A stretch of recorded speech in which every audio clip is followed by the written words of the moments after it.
Selamat siang, kembali bersama saya Eki Chandra Kurniawan dalam acara Market Update. Di sini saya bersama Henry Wijaya.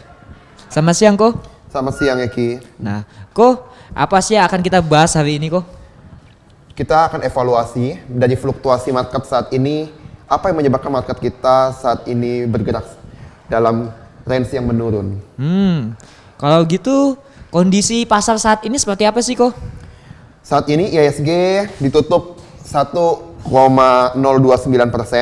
yaitu turun 51 poin ke 4949,346, dengan asing kembali mencatat net sell 869 miliar rupiah. Cukup tinggi. Ya, keluarnya cukup besar. Ditambah beberapa hari yang lalu juga ngalamin tekanan jual yang cukup kuat di pasar kita. Dan hampir semua saham hari ini mengalami penurunan. Jadi ada 242 saham yang hari ini mengalami penurunan, ada 92 saham yang mengalami kenaikan harga, dan 216 saham yang harganya tetap dan sama seperti kemarin. Perbandingannya sangat tinggi sekali ya ya? Ya lumayan. Kalau gitu apa sih penyebab kelemahan eksternal ini?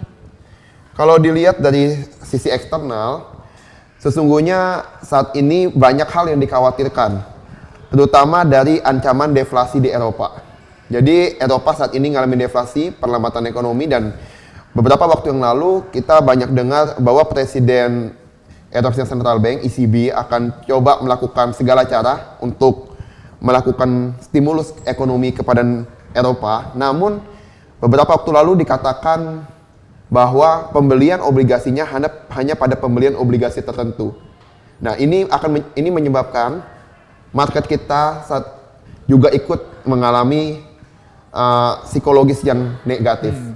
Nah, contoh obligasi itu seperti apa ya? Contoh yang diperjualbelikan tadi. Obligasi yang diperjualbelikan yang biasanya berbasis dengan ada agunannya. Jadi aset backed securities itu yang rencananya akan dibeli. Ini seperti yang dilakukan di Amerika. Amerika cuma untuk saat ini sudah sangat mengurangi quantitative easing. Itu yang terjadi waktu tahun 2013 market kita turun pada bulan Juni. Itu karena ada rencana ingin melakukan tapering off itu, jadi mengurangi dari quantitative easing yang dilakukan. Quantitative easing itu jadi lebih ke arah stimulus supaya ada kelonggaran moneter dan ada jumlah uang beredar yang lebih besar di market. Gitu, Eki. Kalau dari sisi internalnya itu seperti apa ya?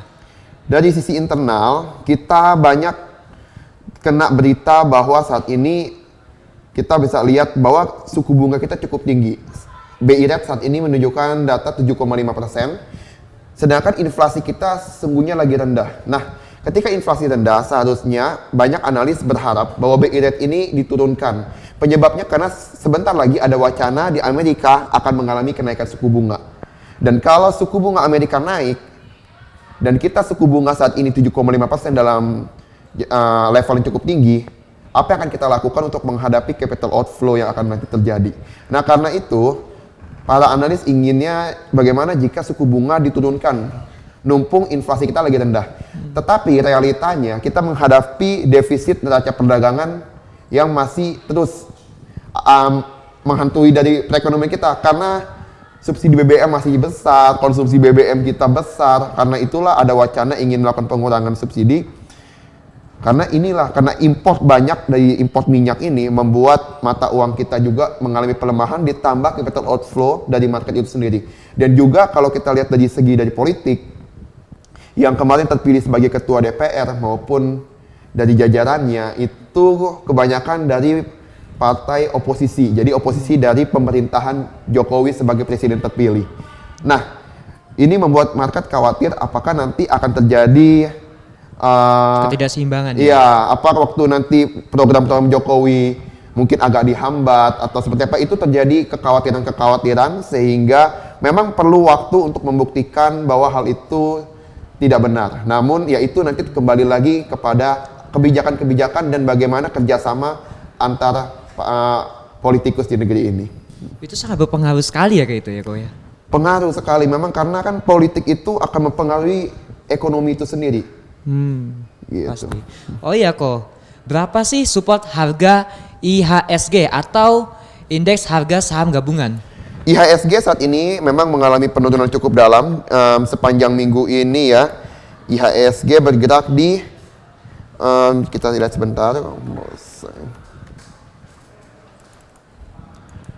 Iya, kita sepanjang minggu ini sempat tertingginya itu ada di 5165 dan saat ini kita sudah mencapai di bawah 5000.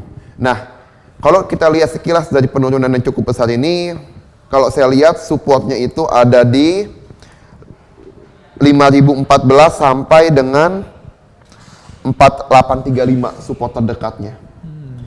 Jadi sekarang hari ini IHSG 4949 ya. Sudah tembus, jadi support terdekat sekarang ada di 4835 itu. Cukup jauh ya perbandingannya ya. Lumayan. Jadi masih ada kemungkinan penurunan sebesar 3%. Masih kalau sampai berpotensi. ke 4835. Cuma resistannya cukup tinggi juga. Kita net resisten ada di 5251 itu jadi potensi kenaikannya juga masih sekitar 7-8% lah. Gitu. Nah, kok itu saham apa saja yang sudah terdiskon dalam dan berpotensi naik? Nah, kalau untuk saham yang terdiskon saat ini banyak sekali saham-saham yang kemarin dapat apresiasi yang bagus dari analis, tapi yang saat ini ngalamin harga yang cukup murah. Kita bisa lihat Asta Internasional. Dari semenjak bulan April, Mei kemarin sudah di atas 7.000, tapi sekarang kembali lagi ke level 6.600. Turun lagi ya, tinggi ya turunnya. Iya, Asta Internasional. Lalu kita lihat Charon Popan juga, yang perusahaan poultry terbesar di Indonesia. Sekarang Eki coba lihat ke pesta pernikahan manapun. Iya. Pasti di pesta pernikahan manapun ada kamu temuin ayam. Ya enggak? Nah, Pasti. ini produksi ayam terbesar di Indonesia, Charon Popan ini. Dan Charon Popan saat ini ada di harga Charon Cepin ya. Kita lihat Cepin. Di harga 3795. Biasanya kalau saya rekomendasiin beli tiap kali 3.900, 3.800, saya udah suruh beli dan ini di bawah 3.800, 3795. Jadi ini harga yang bagus banget kalau mungkin ada dana lebih Eki bisa invest ke saham Charon Popan ini. Oh pasti, itu sama aja invest ayam ya. Terus juga ada saham roti Eki. Ya, itu jadi memang produksi bakery ya untuk berbagai jenis bakery yang sering kita temukan di supermarket, di minimarket. Nah, itu sering kita temui. Nah, saham roti ini secara fundamental saya lihat keuntungannya cukup tinggi. Kalau kita lihat dari kinerjanya sebentar. Saham roti ya, roti saat ini Jadi roti termasuk menguasai pasar saham ya? dia sebenarnya saham yang kecil secara kapitalisasi, tapi kinerjanya cukup bagus. Nah, kalau kita lihat keuntungannya dari tahun 2009, dia mengalami keuntungan bersih sekitar 20 miliar, 2010 136 miliar, 2011 turun 105 jadi ke 115 miliar, lalu 2012 dan 2013 mengalami kenaikan cukup signifikan ke level tertingginya di 158 miliar pada tahun 2013. Jadi secara keuntungan mengalami kenaikan terus, namun harga sahamnya saat ini sudah terdiskon cukup tinggi. Jadi kalau range sepanjang tahun ini itu dia range-nya digerak di 920 sampai 1480. Ya, 920 sampai 1480. Sekarang ada di 1100. Nah, itu kan murah sekali sekarang harganya kalau dilihat. Itu pas. Iya, Itu berarti bagus untuk investasi ya itu ya, Pak, ya? sudah mendekati level terendah dalam 3 bulan terakhir. Dalam 3 bulan terakhir terendahnya itu di 1080 harga saham roti. Tapi itu beresiko naik atau turun itu? Kalau untuk jangka pendek sekarang memang tekanan jualnya masih belum kelihatan turun sampai mana. Namun kalau dilihat dari risk appetite dari market itu sepertinya sudah mulai kembali pulih, karena kalau dilihat sekarang saat ini Eropa marketnya dibuka menguat. Coba kita lihat saham di beberapa indeks di negara regional ya. Kita coba lihat. Mencakup semuanya berarti ya Ya saham-saham karena ini. memang ini kan saling mempengaruhi. Kemarin itu di Amerika sempat ada ditemukan satu orang yang kena penyakit Ebola, satu kasus Ebola. Nah, sebelumnya itu kan di Afrika kita tahu penyakit Ebola ini bahkan membuat satu negara sampai mengalami diliburkan. Jadi Iya. seluruh kargo diliburkan sampai jangka waktu yang belum bisa ditentukan. Dan ini hampir semua bandara sudah kasih alat scan untuk melihat apakah pengunjung yang datang dari sana mengalami sakit Atau enggak gitu atau ya? terjangkit. Dan di Amerika ditemukan satu kasus sehingga pengaruhnya cukup kuat juga ke market.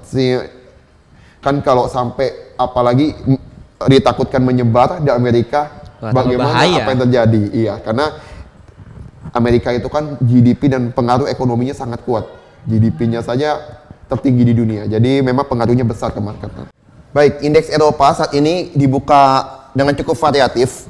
Di Jerman, indeks DAX mengalami penurunan 1,99% di 9195. Dari indeks di Inggris, FTSE 100 mengalami penguatan 0,83% di level 6.500. Di Prancis, indeks CAC 40 itu mengalami kenaikan 0,57% di level 4266. Di Amsterdam, Belanda, itu indeks AEX itu menguat 0,81% di level 409,5. Nah, kalau dilihat dari sekilas, cukup setelah mengalami luka yang cukup dalam di beberapa indeks Eropa baik di Amerika selama 2-3 hari terakhir, namun saat ini pasar mulai pulih kembali. Nah, saya berharap nanti di Senin itu akan mempengaruhi market di Indonesia juga. Amin kalau gitu ya kok ya. Kok ini saya pernah dengar emiten. Emiten itu seperti apa ya kok? Emiten itu adalah semua perusahaan terbuka. Jadi perusahaan yang kalau kamu lihat belakangnya TBK yang sudah go public itu kita sebutnya dengan emiten. Oh, kinerja emiten itu seperti apa ya kok ya? Kinerja emiten, kalau kita lihat fokus dalam beberapa perusahaan itu, kita bisa lihat di saham contohnya di Indo Tambang Raya Megah. Nah, Indo Tambang Raya Megah ini perusahaan batubara yang saat ini sesungguhnya banyak orang menghindari sektor batubara ini. Karena di sektor batubara terjadi cukup banyak fundamental yang negatif. Salah satunya dari China. Di China itu dalam kurun waktu sampai tahun 2020 itu nanti tahun 2012 itu batas akhir dari penggunaan batubara, sehingga nanti setelah tahun 2020 China tidak membutuhkan batubara lagi untuk kegiatan yang saat ini memang dibutuhkan. Dan juga untuk di Amerika sedang dicari untuk bahan pengganti seperti karbon yang katanya lebih ramah lingkungan, sehingga dampaknya ke sektor batubara mining itu cukup kuat. Nah, ini saham ITMG ini kita kalau lihat net revenue-nya turun 11,41% jadi 965 juta US dollar.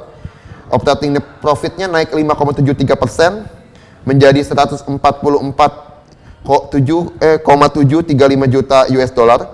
Net profit-nya naik 40,41%. Nah, return on equity-nya 15,58% dan return on asset-nya 10,88%. Jadi kalau lihat di sini, ya untuk sepanjang tahun ini kinerja full year di 2014-nya kemungkinan net revenue-nya menjadi 2,42 miliar.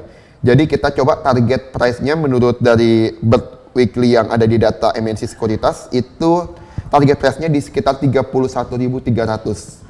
Pakar.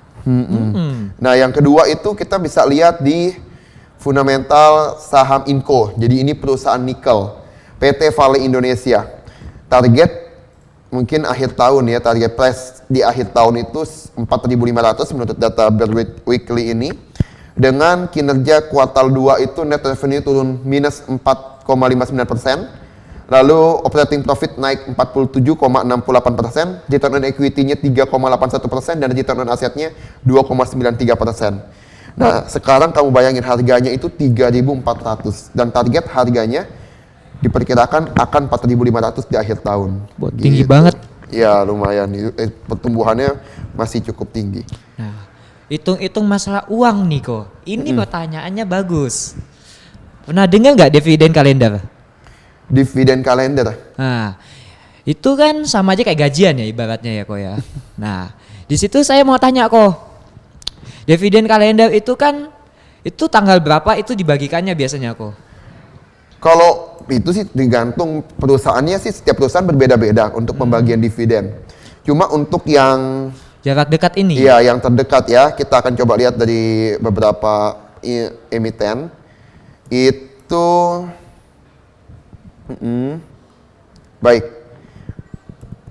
tanggal 3 yaitu ex dividennya itu saham Almi. Nanti di saham AMAG, perusahaan asuransi multi artaguna, itu akan melakukan waran schedule. Itu di tanggal 3, warannya itu dengan posisi dengan rasio 1:1. Saham Bank Pundi Indonesia BEKS itu juga akan melakukan ex dividennya dengan ini jadi dia ingin melakukan ex right issue-nya. Jadi ingin melakukan right issue, BMAS-nya melakukan ex dividen. Dividennya itu Rp4. Tanggal 3 ini, hari ini ex dividen. Nah, ini untuk yang terjadi hari ini. Untuk beberapa waktu ke depan, mungkin tanggal 6 ada dividen recording dari perusahaan CSAP dan waran makers. Jadi dari saham Cepvin, ya. Nanti ada kum dividen. Nah, tanggal 9 kamu akan ini lihat. aku ya? Iya, tanggal 9 Oktober. Ini ada beberapa kum dividen, yaitu akan melakukan dividen. Jadi kalau kamu pegang di hari kum dividen sampai akhir, kamu akan dapat dividennya. Ada saham Astra Agro Lestari yang bergerak di kelapa sawit. Ini akan melakukan kum di tanggal 9 nanti. Dividennya sebesar Rp244 per lembar sahamnya. Tinggi juga ya kok? Iya, lalu ex dividen juga ada di Astra Grafia. Nanti dividennya sekitar Rp25 per lembarnya.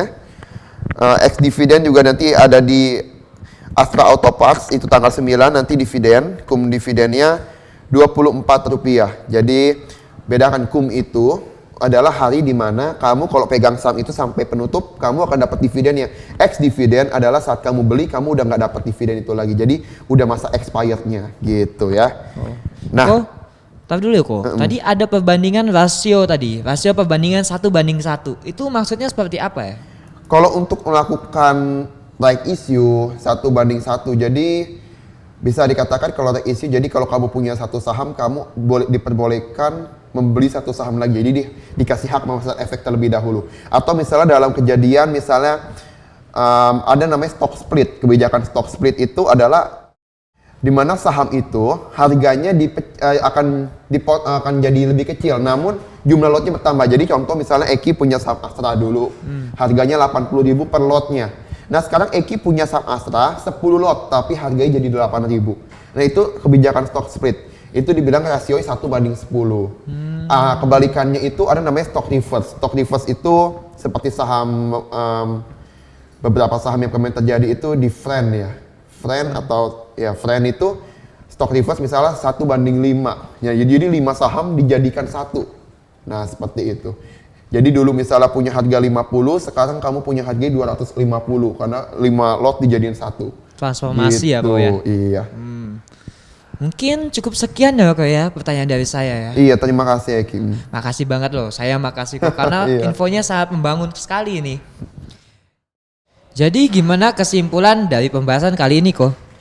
Baik, kalau untuk kita udah lihat beberapa hari ini terakhir, kita bisa melihat bahwa pengaruh dari Eropa, dan memang kalau dilihat dari perlambatan ekonomi Eropa cukup menekan di persepsi masyarakat terhadap lingkungan global, terutama juga ada yang dari penyakit Ebola di Amerika, terus juga ada persepsi daripada masyarakat Eropa yang sepertinya tidak sesuai dengan harapan karena pembelian aset-backed securities-nya itu hanya untuk obligasi tertentu yang akan dibeli oleh European Central Bank (ECB). Nah, tapi kalau kita lihat secara keseluruhan, sesungguhnya kinerja daripada saham Indonesia itu tidak terganggu. Dan juga untuk mengalami ketakutan yang ada di masyarakat tentang keadaan politik di Indonesia, itu sesungguhnya itu kan hanya baru persepsi. Jadi kenyataannya nanti ke depan kita belum lihat hasilnya. Jadi sesungguhnya kalau kita lihat dari kinerja justru perusahaan-perusahaan Indonesia yang semakin berkembang dengan pertumbuhan ekonomi yang stabil saat ini, kita sesungguhnya saat ini momen yang paling tepat untuk mengoleksi saham-saham tersebut. Kita bisa lihat tadi ada Astra Internasional, ada Bank BRI, ada Bank Mandiri, ada Carong Popan, ada saham defensif seperti Kalbe Farma, Indofood. Itu semua saat ini harganya semua layak untuk dibeli. Nah, karena itu kita bisa beli saham-saham tersebut, kita investasikan uang kita. Dan Heki tahu sesungguhnya di Indonesia kita 500 perusahaan kapitalisasinya itu kalau di total 500 perusahaan ini 5.000 triliun. Jadi kalau Eki punya 5.000 triliun, Eki bisa beli semua perusahaan di Indonesia yang ada yang terbuka. Jadi punya Astra Internasional, punya Bank BRI, Bank BCA, Bank Mandiri, Gudang Garam, Sampurna, Excel, Indosat, Telkom, semua Eki bisa punya dengan 5.000 triliun itu, semuanya jadi punya Eki. Apakah pertanyaannya apakah itu mahal bagi orang asing? Bagi orang asing 5.000 triliun itu setara sama satu perusahaan dong, yaitu Apple.